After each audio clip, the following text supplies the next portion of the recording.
Russia is planning to further ramp up weapons production. Now, the focus will reportedly be Moscow's new favorite weapon, the glide bomb. চলতি বছরে Russia আরও অন্তত 1,20,000 বিধ্বংসী glide বোমা তৈরি করার পরিকল্পনা করছে বলে জানিয়েছেন ইউক্রেনের সামরিক গোয়েন্দা সংস্থার এক শীর্ষ কর্মকর্তা। এর মধ্যে অন্তত 500টি থাকবে নতুন প্রযুক্তির দূরপাল্লার গ্লাইড বোমা। বার্তা সংস্থা রয়টার্সের প্রতিবেদনে বলা হয়েছে, 2022 সালে ইউক্রেনে পূর্ণমাত্রায় আক্রমণ শুরুর পর থেকে রাশিয়া অস্ত্র উৎপাদন বাড়িয়েছে।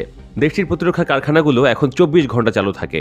তবে সামরিক উৎপাদনের বিস্তারিত তথ্য মস্কো গোপন রাখে।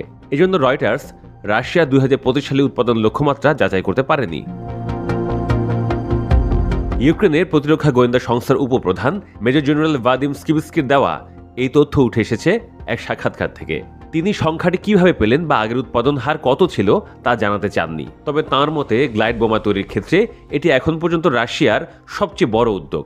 স্কিবিস্কির ভাষ্য অনুযায়ী 1,20,000-এর এই হিসাবের মধ্যে থাকবে সম্পূর্ণ নতুন বোমা এবং পুরনো বোমাগুলোকে গ্লাইড বোমায় রূপান্তর করে আপগ্রেড করার প্রক্রিয়া। স্কিবিস্কি জানান, রুশ বাহিনী প্রতিদিন 200 থেকে 250টি গ্লাইড বোমা নিক্ষেপ করছে। ইউক্রেনের প্রতিরক্ষা মন্ত্রণালয়ের তথ্য অনুযায়ী গত মাসে এই গড় ছিল দিনে প্রায় 170টি। স্কিবিস্কি বলেন যে এইসব বোমা গুলি করে নামানো সম্ভব, কিন্তু রাশিয়ার তৈরি বোমার সংখ্যা এত বেশি যে তাদের সঙ্গে পাল্লা দেওয়াই অসম্ভব। তাই এই হুমকি মোকাবিলায় আমাদের যথাযথভাবে প্রস্তুতি নিতে হবে। আগে এসব গ্লাইড বোমার কার্যকর পাল্লা ধরা হতো সর্বোচ্চ 90 কিলোমিটার। ফলে রুশ পাইলটেরা সীমান্ত অতিক্রম না করেও নিরাপদে বোমা ফেলতে পারতেন, কারণ বিমান সীমান্তের ওপারে গেলে ইউক্রেনের প্রতিরক্ষা ব্যবস্থা সেগুলো ভূপাতিত করতে পারে। তাই এই বোমা রাশিয়ার জন্য গুরুত্বপূর্ণ। গ্লাইড বোমা সাধারণ ক্ষেপণাস্ত্রের তুলনায় অনেক সস্তা এবং বিপুল পরিমাণে তৈরি করা যায়।